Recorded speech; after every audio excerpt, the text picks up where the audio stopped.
film, ou plutôt, comme je le disais, à cette vidéo, puisqu'on ne sait pas du tout s'il y a un long métrage derrière.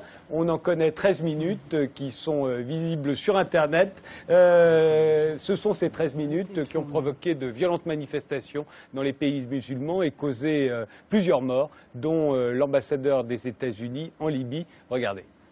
Il y avait l'affaire des caricatures de Mahomet, eh bien l'histoire retiendra aussi l'innocence des musulmans. L'objet de la colère du monde arabe, le voici, un film américain. Son titre, L'innocence des musulmans. Un petit budget, des comédiens amateurs et un scénario qui tourne en dérision la vie du prophète Mahomet. L'islam y est décrit comme un cancer. Un acte de guerre contre les États-Unis, un 11 septembre. Le consulat américain de Benghazi, incapable de repousser l'attaque de salafistes.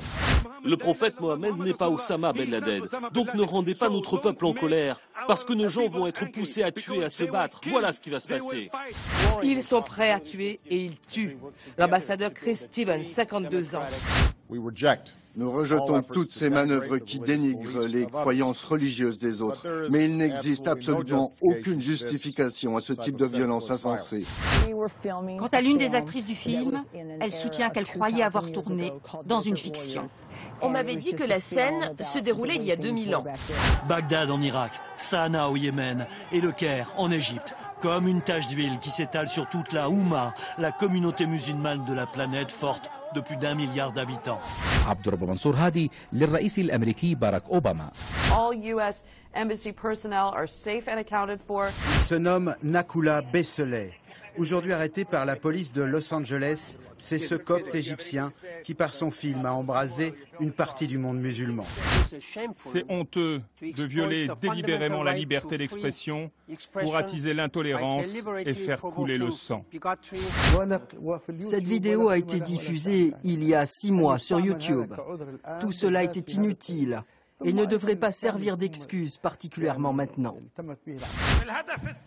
L'Amérique, qui nie et se retranche derrière la liberté d'expression, doit comprendre que la distribution du film aura des répercussions dangereuses dans le monde entier. Les manifestations et les affrontements ont déjà fait 31 morts dans le monde. Les 12 dernières victimes ont été tuées lors d'un attentat suicide à la voiture piégée ce matin à Kaboul. Alors, sont venus nous rejoindre Naya Chahal, vous êtes sociologue, chroniqueuse à El Hayat, le quotidien de Beyrouth, et vous avez dénoncé l'aveuglement occidental qui ne comprend pas la colère arabe et brandit comme d'habitude l'épouvantail islamiste. Daniel Schneiderman, vous écrivez sur les images, notamment dans Libération et sur le site Arrêt sur Image. Alors voilà des images capables de créer une sacrée secousse à l'international. Qui aurait pu penser encore de nos jours qu'un film pouvait créer de tels problèmes? Yuri Nasrallah, Yousri, excusez-moi, vous êtes cinéaste, vous êtes égyptien et demain sort votre film Après la bataille, qui a été sélectionné au dernier festival de Cannes et qui raconte l'histoire d'un des cavaliers de la place Tahrir qui, le 2 février 2011, manipulés par les services secrets de Moubarak, ont chargé les révolutionnaires. Enfin, Henri Laurence, vous êtes historien, titulaire de la chaire d'histoire contemporaine du monde arabe au Collège de France. Vous êtes l'auteur de très nombreux livres sur les Arabes, le Moyen-Orient ou la question palestinienne, mais le dernier porte sur des Français et remonte à l'expédition de Bonaparte en Égypte. Il s'intitule Français et Arabes depuis 2 siècles. Alors c'est à vous que je pose la question en premier. À qui profite ce film? C'est ce que j'appellerais l'alliance des barbaries. Vous avez un jeu pervers entre une extrême droite islamophobe dans le monde occidental et l'équivalent dans le monde musulman d'une forme d'extrémisme, de radicalisme. Ils s'auto-alimentent l'un l'autre. C'est un jeu totalement pervers. Une violence islamiste provoque une bouffée d'islamophobie, des actes d'islamophobes lancent une bouffée d'islamisme, et puis les gens raisonnables au centre, ils sont un peu perdus. Naya Chahal.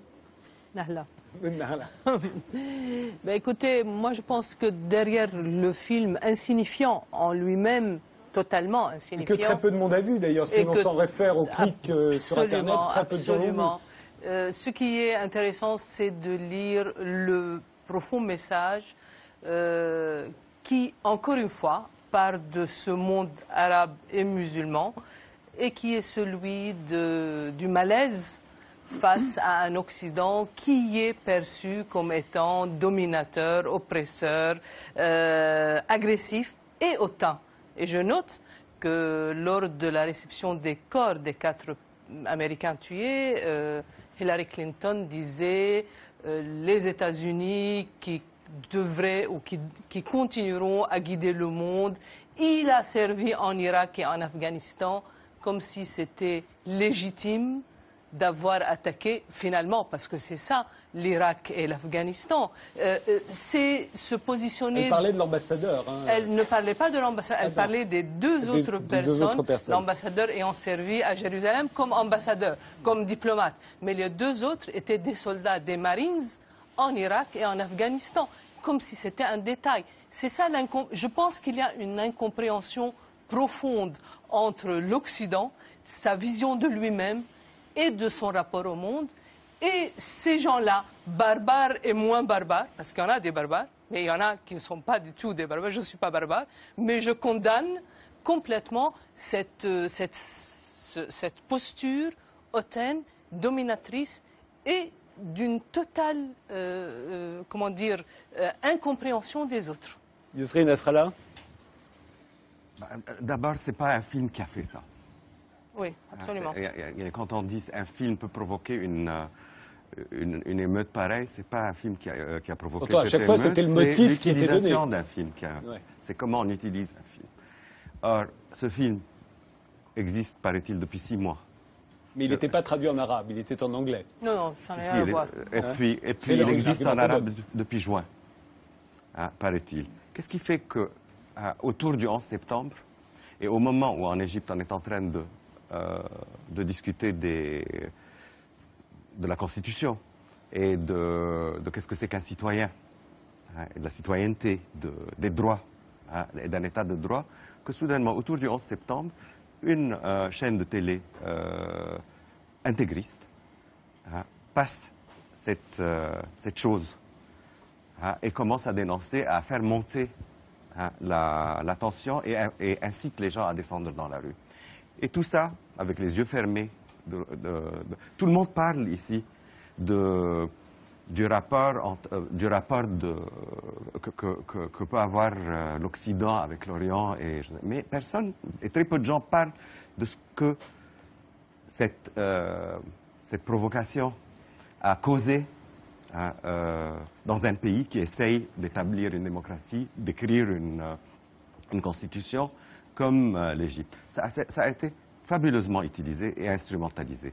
On ne parle plus de la Constitution, on ne parle plus des libertés, parce que la liberté, ça veut dire attaquer les religions, et on ne parle plus de la citoyenneté, parce que ça n'est plus du tout à l'ordre du jour.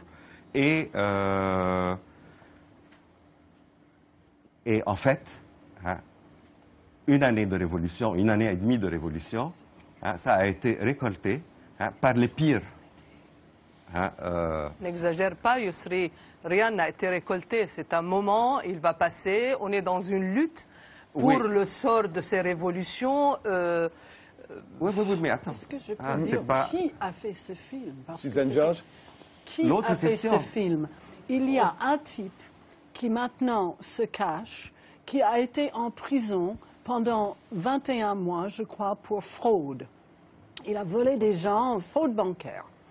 Il y a un autre type qu'il avait consulté auparavant, qui est un ancien marine, un vétéran de la guerre du Vietnam, fondamentalement, comme dit le professeur, tellement à droite que c'est presque méconnaissable, qui a été épinglé par un centre légal pour la défense des pauvres dans le Sud, qui avait vu son comportement depuis de longues années et qui mettait en garde les gens contre lui. Depuis le 11 septembre, ce type qui a été consulté sur le scénario, sur la mise en place du film, parce que c'est un film, il y a une quinzaine de personnes qui n'ont d'ailleurs pas été payées pour leur travail, et il a essayé, maintenant il donne interview sur interview aux États-Unis, et il est dans la gloire, mais depuis le 11 septembre, il passe son temps à essayer de provoquer des musulmans parce qu'ils disent ils vont violer ma petite fille, ma fille, etc. C'est un fou. Alors, je ne défends en aucune manière ces gens, mais je dis ayons un sens de proportion, parce que le film est mauvais. Le film, c'est un déchet, c'est rien.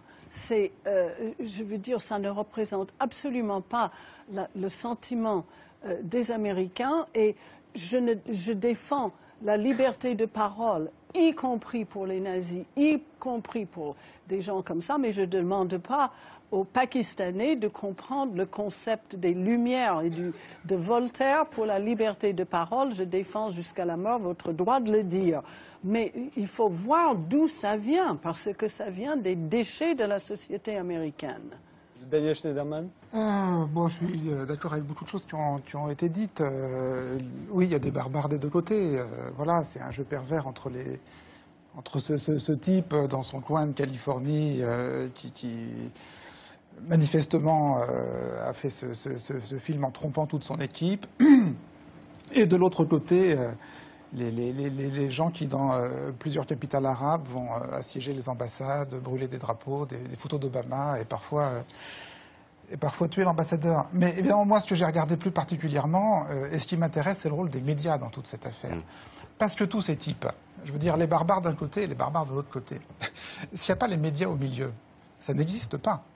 Je veux dire, le type qui fait son film en Californie dans son coin, qui fait ses 14 minutes, et même, quand bien même met-il ces 14 minutes sur YouTube, ça veut dire que potentiellement il est visible par l'ensemble de la planète, mais enfin il y a des centaines de milliers de vidéos sur YouTube. Donc s'il n'y a pas un moment, quelqu'un qui a envie de pointer le doigt vers cette vidéo et de dire regardez ça, quel que soit son bord d'ailleurs, parce qu'on ne sait pas. Je veux dire, il faut être très très prudent là quand on parle. Alors, il est tout à fait vrai que les 14 minutes étaient sur YouTube. Moi, j'ai pas la même date que vous. Moi, on m'a dit depuis juin. Mais peu importe, les 14 minutes étaient sur YouTube depuis juin. Et d'après ce que je sais, elles ont été traduites là très récemment, début septembre, traduites en arabe. Elles étaient en anglais, de version anglophone depuis juin, et traduites en arabe. Qui a traduit en arabe? Personne ne sait. Mais c'est évidemment la version sous-titrée arabe, qui a été diffusée sur une chaîne de télé sous-titrée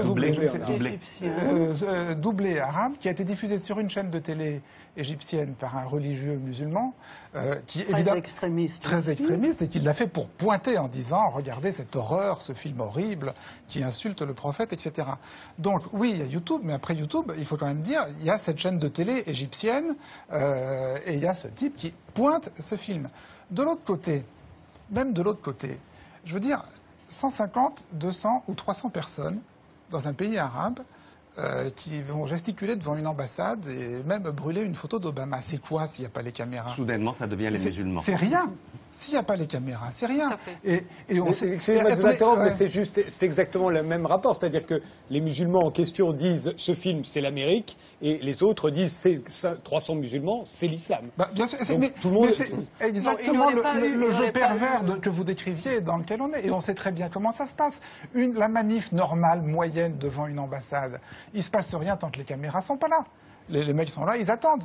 Tout d'un coup, Reuters arrive, APTV arrive avec les caméras. C'est les chaînes, c'est les réseaux qui vont alimenter toutes les télévisions du monde. Hop, pendant 5 minutes, ça s'anime, on met le feu au drapeau, on met le feu à la photo, tout le monde filme, et ensuite les images font le tour du monde. Il y a eu quand même l'accident de l'attaque du consulat de Benghazi et la mort de l'ambassadeur. Dans des conditions très obscures. Oui, qui sont pas. Moi, je pense pas que ce soit lié au film. Hein. Moi, je pense que c'était pour le 11 septembre, un truc qui était monté, qui n'était pas du tout spontané. Et dans l'avenir, on saura dans l'avenir peut-être. Mais ce n'est pas de commune mesure avec les manifestations et les drapeaux qui brûlent. Pascal Bruckner. Si on devait tuer 20 ou 30 personnes chaque fois qu'un mauvais film sort sur les écrans, le mercredi, jour de sortie des films, serait une hécatombe. Alors moi, ce qui m'a frappé quand même dans cette histoire, c'est la disproportion entre ces images de 15 minutes que personne n'a vues, dont tout le monde parle, et puis la colère des manifestants. Je crois qu'effectivement, la thèse de la manipulation que vous défendez me paraît exacte. Il n'empêche qu'il y a quand même une ébullition, une émotion chez les musulmans apparemment du monde entier. Alors la question qu'il faut poser, c'est que se passerait-il dans les pays occidentaux si on brûlait des Bibles au Maghreb ou au Moyen-Orient? La réponse est simple, rien, on s'en fout. Si on se moquait de Jésus, de Moïse, d'Abraham, il ne se passerait rien.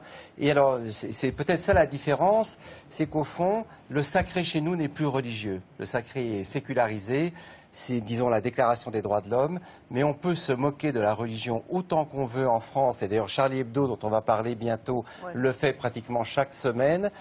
Et le christianisme est vraiment la religion qui est le plus attaquée aujourd'hui dans les trois monothéismes, mais pas dans Charlie Hebdo, hein.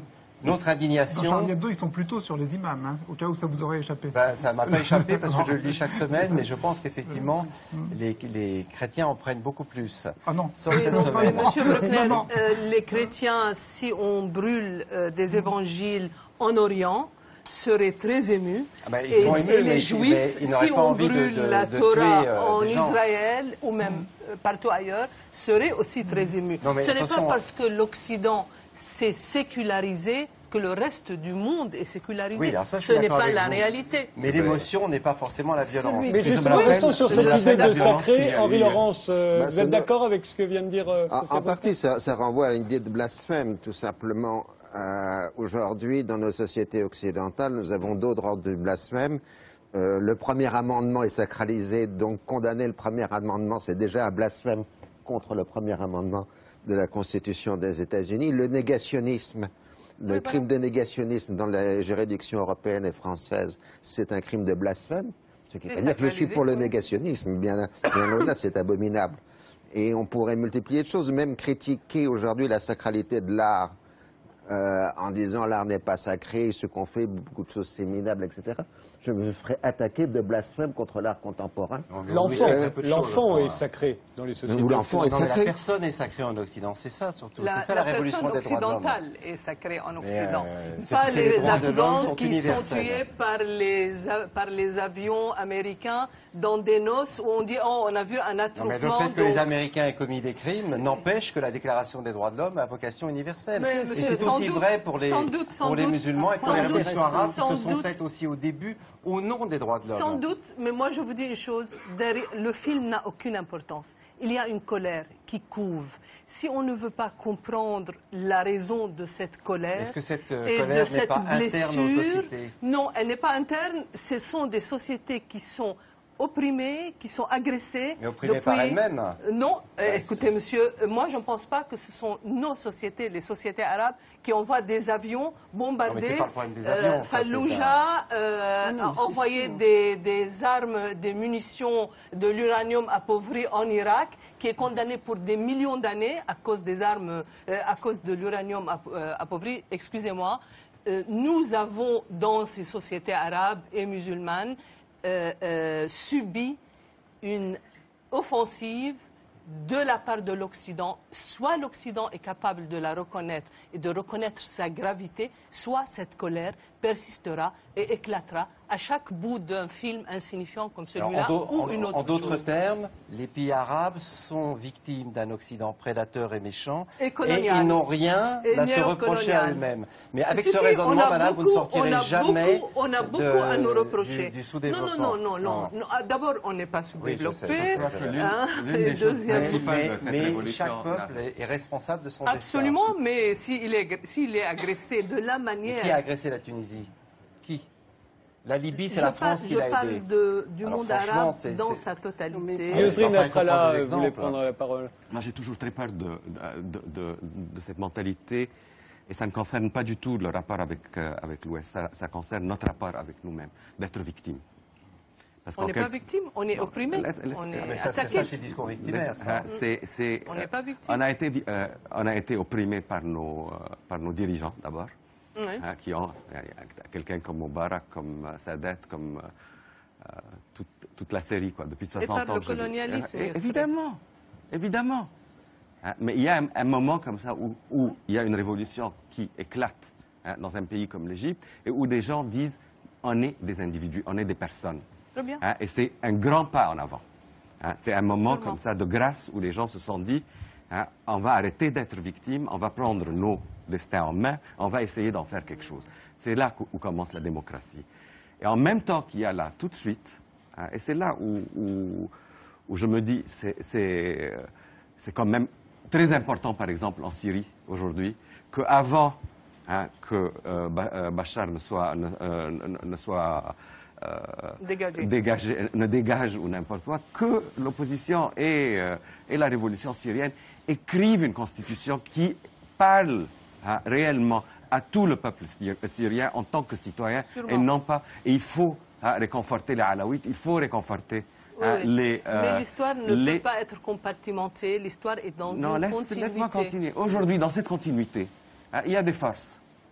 Aujourd'hui, en Égypte, je parle d'un pays que je connais, où j'étais impliqué dans une révolution et où je suis impliqué dans un processus, où je vois aujourd'hui, par exemple, le parti démocrate qui se forme, avec une centaine de milliers d'adhérents, en train d'être accusé aujourd'hui par les intégristes, dans un moment où il y a cette bêtise-là qui a été diffusée partout, d'être des agences de sionisme mondial, je parle du parti de la Constitution, des agents américains, des gens contre l'islam. Non, le mot être contre la religion et mêler cette religion constamment à nos destins.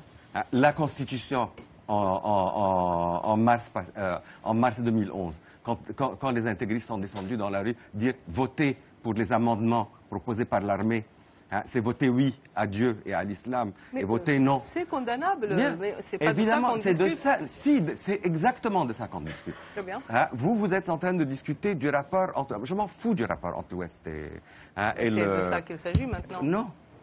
C'est pas de ça qu'il s'agit. C'est de notre rapport avec nous-mêmes qu'il s'agit. Très bien. Et c'est là que ça commence. Et c'est avec ça qu'on va pouvoir, nous, déterminer notre rapport avec l'Ouest. Là, il nous est imposé en quelque sorte. Je vous interroge juste pour dire qu'il y a eu... brûler aujourd'hui. Il y a eu aussi des conséquences en France. Je propose de les regarder.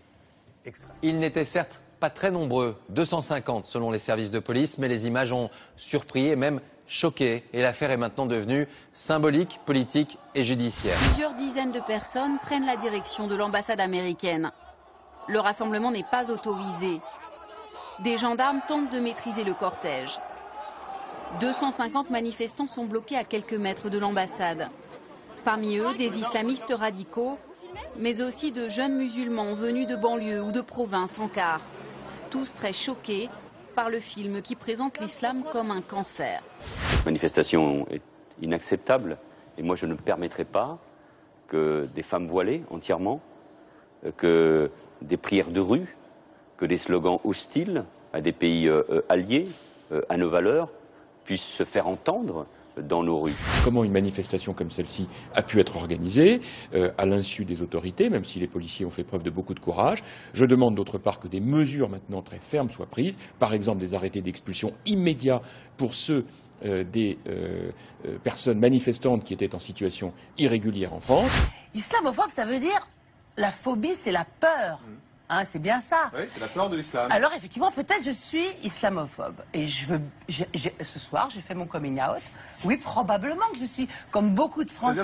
L'honneur des civilisations islamiques est d'être plus anciennes, plus vivantes et plus tolérantes que certains de ceux qui prétendent abusivement aujourd'hui parler en leur nom.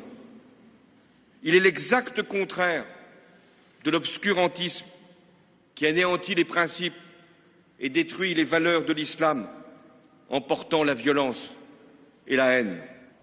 Daniel Schneiderman. Oh ben non, mais c'est reparti pour un shoot, là. Non, mais je sais pas, on doit être addict, on doit avoir besoin de temps en temps.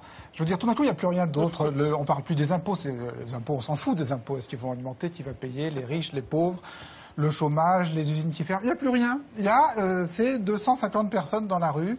Alors, mais c'est la même chose que ce que j'ai dit tout à l'heure. 250 types qui sont là, pacifiques, désarmés, on ne sait pas très bien comment ils se sont rassemblés. Si j'ai bien compris, ils ont essayé la veille, ça n'a pas trop marché, il n'y avait personne, donc ils ont retenté le truc le lendemain, le samedi, devant l'ambassade américaine. Ça se passe en début d'après-midi. Il y a quelques journalistes qui sont là. Le samedi soir, dans les journaux de 20h, ça fait quelques secondes en off, ça fait rien. Et puis, tout d'un coup, tout le monde s'énerve. Donc le Valls s'énerve, c'est inacceptable, nos alliés, nos valeurs, etc. La droite en rajoute, il faut faire quelque chose, il faut les expulser. Je veux dire, on ne sait pas du tout s'ils sont français, pas français. D'après la police, c'était tous français. Bon, ils sont tous français, voilà, mais c'est pas grave, il faut les expulser quand même. Et alors, alors le lendemain, c'est le premier titre du 20h, il n'y a plus que ça. Comment est-ce que ça a été possible? On va faire une enquête. Là, le parquet ouvre une enquête pour rassemblement avec des armes par destination. Je veux dire, ils étaient tous mains nues. Les seules armes qu'ils avaient, apparemment, c'était des torches éteintes. On ne sait pas ce qu'ils voulaient faire avec ces torches éteintes. Ça va peut-être mettre le feu à l'ambassade des États-Unis, on ne sait jamais. Un drapeau. Ou peut-être vraisemblablement un drapeau.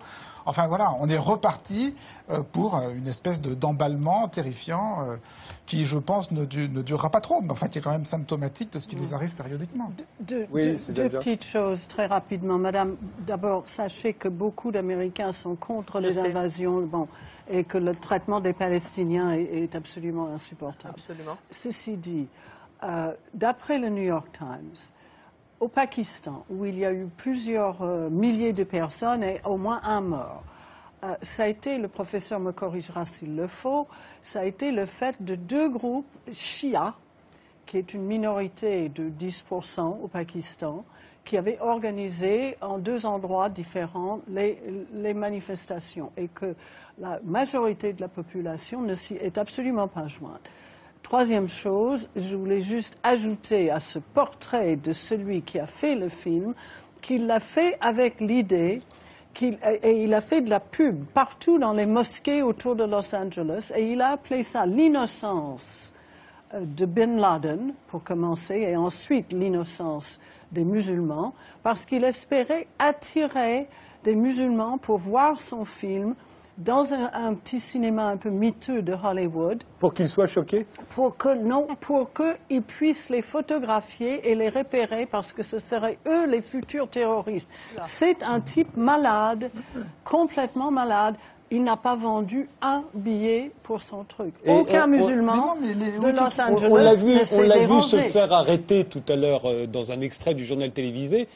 Qu'est-ce que lui reprochent les Américains? Parce qu'il a parfaitement le droit aux États-Unis de faire un film aussi ignoble, insultant, soit-il. Non, c'est pour autre chose. C'est pour ce qu'on disait tout à l'heure, une escroquerie plusieurs mois avant. Il n'avait pas le droit d'être sur Internet.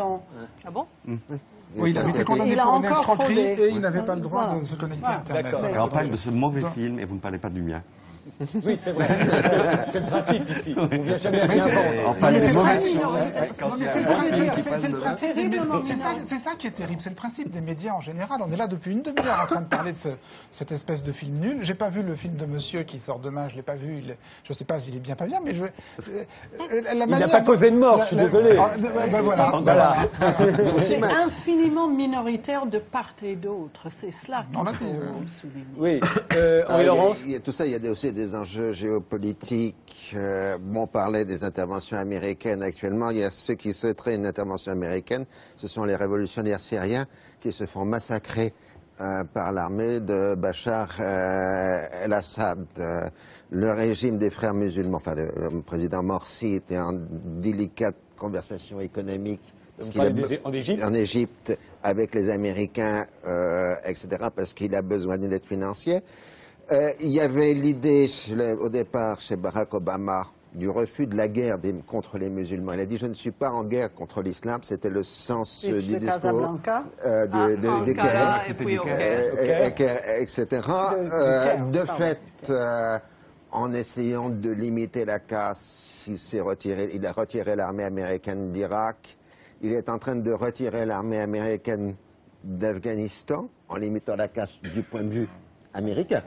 On s'entend parce que pour la société afghane, la question peut se poser différemment et pour la société irakienne, ça s'est posé différemment. Et ce qui est extrêmement révélateur dans le dossier palestinien, c'était l'impuissance des États-Unis durant la présidence d'Obama dans la gestion du dossier palestinien. Ça a été pratiquement l'encéphalogramme plat, alors qu'au moins ses prédécesseurs, y compris Bush second, avaient essayé vaguement de faire quelque chose. Là, c'est zéro. C'est-à-dire que nous sommes dans une phase de retrait américain de la région. en retrait que les États-Unis essayent de faire en bon ordre. Et malheureusement, là, ils ont un pépin dans cette phase de retrait. C'est en phase avec les élections aussi. Il faut pas oublier ce côté-là. Il y a une vidéo qui circule de Romney. Vous l'avez vu? Où il dit que c'est de la foutaise, cette histoire-là de deux États en ce qui concerne la Palestine, la question palestinienne, et où il s'épanche très clairement. C'est le problème des États-Unis dans la région, c'est qu'on passe leur temps à les condamner. Liberté d'expression, c'est ça. Mais on demande en même temps qu'ils interviennent en permanence. Ils sont piégés par le fait qu'ils jouent un rôle essentiel dans les stratégies des acteurs de la région. Et ils ne peuvent à la fois ils ne peuvent pas rester et en même temps ils ne peuvent pas partir. Et ils sont coincés, ils sont dans une impasse. D'ailleurs, certains ont dit que c'est parce que les Saoudiens étaient furieux du rapprochement avec les frères musulmans en Égypte que ce film avait bénéficié d'une telle publicité. Alors pour la suite, vous savez, sur toutes les conjonctures. Cette affaire, il y a certainement de la vraie manipulation, et puis pour l'instant, il y a beaucoup de devinettes. Un tel a pu faire ça, un tel a pu faire ça, on etc. dit que c'est un copte, par exemple, qui aurait fait le film, n'est-ce pas? Mais pourquoi est-ce qu'un copte se cacherait derrière, au départ, se ferait passer pour un Israélien qui s'appellerait Sam Bassil? C'est très curieux. Toute cette histoire n'a aucun sens. Il avait 6 ou 7 parce qu'un copte qui veut faire ça, qui va dire je suis copte, il va le dire, il va pas le cacher. Non, c'est une salade noire. Sûrement. Il faut se souvenir qu'il y a quelques années, il y a eu les dessins, les caricatures au Danemark qui aussi avaient provoqué une certaine émotion. C'est-à-dire que ça se répète, il y a des prétextes pour la répétition, mais ça se répète et c'est, à mon sens, révélateur de quelque chose qui est plus profond. C'est tout. C'est ça l'important. Ce n'est pas l'anecdote qui est importante, c'est ce que ça révèle. Mais ce que vous avez dit, vous avez fait allusion à plusieurs fois, c'est quoi cette chose plus profonde que ça révèle? Ce que je pense être un malaise par rapport au rapport de cette région à l'Occident. Oui, à l'oppression dont vous parliez tout à l'heure. Ça ne veut pas dire qu'il n'y a pas de problème propre à la région important et structurel. Mais je dis que dans cette dimension, il y a quelque chose que j'appellerais l'incompréhension, que j'appellerais le malaise, que j'appellerais l'aveuglement, si vous voulez. Mais il y a un problème qui n'est pas du tout réglé et qui, de temps à autre, trouve prétexte à se manifester. Pascal Bruckner ? Oui, je suis d'accord avec vous. Cette histoire est un symptôme, puisqu'il y a une disproportion incroyable entre les deux événements. Mais c'est peut-être pas, j'ai pas la même analyse du symptôme. Je pense que le monde musulman est un monde profondément blessé, fragile, et qui a du mal à réagir à la modernité qui effectivement vient de l'Occident. Et en ce sens, je ne crois pas trop à l'opposition Orient-Occident parce que nos histoires sont tellement mêlées. Il y a une part de l'identité française qui est maghrébine, qui est aussi africaine. Donc par conséquent, nous ne sommes plus deux étrangers face à face. Mais donc je ne crois pas au clash des civilisations, mais je crois qu'à l'intérieur de chaque culture, il y a des oppositions fondamentales. Et notre tristesse vis-à-vis des révolutions arabes, elle vient de ce qu'elles étaient porteuses d'espoir et qu'elles sont en train de s'enfoncer, comme l'a dit Laurent Fabius, dans une sorte d'hiver intégriste. Et donc le rôle des pays occidentaux... Non, je ne suis pas d'accord. Je ne suis pas d'accord du tout. Mais laissez-le finir de sa phrase. Non, donc le rôle des pays occidentaux, c'est d'aider partout les forces, les modérés, les laïcs, les athées, les sceptiques, pour éviter que les radicaux, souvent minoritaires mais violents, ne prennent le pouvoir par la force ou par l'intimidation. Vous n'étiez pas d'accord, Henri Laurence? Non, pas du tout. Là, on est dans la phase normale du processus de la révolution et de la démocratisation. Ce sont des sociétés qui sont entrées en débat. Exactement. Jusque-là, étaient interdits par des régimes dictatoriaux qui étaient soit alliés de l'Occident, soit opposés à l'Occident, mais qui étaient de toute façon des dictatures. Et dans un pays comme l'Égypte, vous me confirmerez, j'espère, tout à fait, oui. On passe son temps à débattre, à contester, etc. Et le principe, pour l'instant, acquis dans des pays comme la Tunisie et l'Égypte, c'est l'alternance. Et on va avoir de prochaines échéances électorales d'ici quelques mois, et on verra si les forces actuellement au pouvoir auront la possibilité de rester ou si d'autres forces viendront par alternance politique. Si on veut la démocratie, eh bien qu'il faut que les gens puisse agir démocratiquement par le débat et par les élections. C'est ce qui se passe aujourd'hui. D'un côté, et d'un autre côté, on est en plein dans un processus où il y a quelque chose qui s'est passé. C'est-à-dire cette manière ancienne de gérer les pays et les peuples comme des sujets. Je crois que c'est fini. Il ne faut pas oublier que même si je ne suis pas pro-Morsi, ni rien du tout, mais il faut savoir que Morsi, c'est le président actuel des Égyptiens. Oui. Des frères musulmans. Exactement. Même si politiquement je m'oppose à lui, quoi. Mais il est venu par des élections. Et ça, il ne l'oubliera pas. C'est-à-dire, il ne peut pas gérer le pays comme Moubarak l'a fait. Il ne peut pas le gérer comme Sadat l'a fait, ni comme Nasser. Il y a quelque chose d'autre qui rentre, un autre facteur qui rentre. Dernière question. Il se trouve que les États-Unis voulaient faire retirer cette vidéo sur YouTube et que YouTube a refusé. Ça vous a... Ouais, c'est plus compliqué que ça. La Maison-Blanche était partagée. Il y avait des conseillers qui disaient premier amendement, liberté d'expression, sacré, on ne touche pas. Et puis je crois que le conseiller de sécurité a quand même posé la question à YouTube en disant est-ce que vraiment on ne pourrait pas essayer de... ça pose vraiment peut-être la question la plus nouvelle de cette affaire YouTube. Parce que finalement que les médias soient des loupes et insistent sur les foyers d'incendie et les excités, c'est pas nouveau. Mais là, on est vraiment dans une situation, le fait que YouTube mette en ligne cette vidéo, même si ensuite ça n'existerait pas s'il n'y avait pas le relais, on est bien d'accord. Hein. Mais le fait que YouTube mette en ligne cette vidéo, ça pose vraiment clairement la question du conflit entre la liberté d'expression. Je veux dire, quand Internet est arrivé, ça a quand même été une bouffée d'oxygène énorme pour la liberté d'expression. Je veux dire, on a pu entendre des voix, des sons de cloche, des accents qui étaient auparavant étouffés par les médias, les régimes politiques, etc. Ça a été énorme. Et moi qui fais aujourd'hui arrêt sur image sur le web après l'avoir fait à la télé, je ne vais pas dire le contraire. Je veux dire, c'est très favorable à la liberté d'expression. Et là, pour la première fois, à mon sens, on voit se poser le conflit entre la nécessité de cette liberté d'expression et quand même, je ne sais pas, ce qu'on pourrait appeler le vivre ensemble. Je veux dire, il est quand même pas, on peut quand même pas nier que cette vidéo soit préjudiciable au vivre ensemble. Alors on fait quoi? Alors là, on a un problème vraiment nouveau. On fait quoi? Évidemment, je veux dire, personne n'a envie, enfin si, plein de gens, mais pas moi, n'ont envie de dire on va commencer à censurer Internet, etc.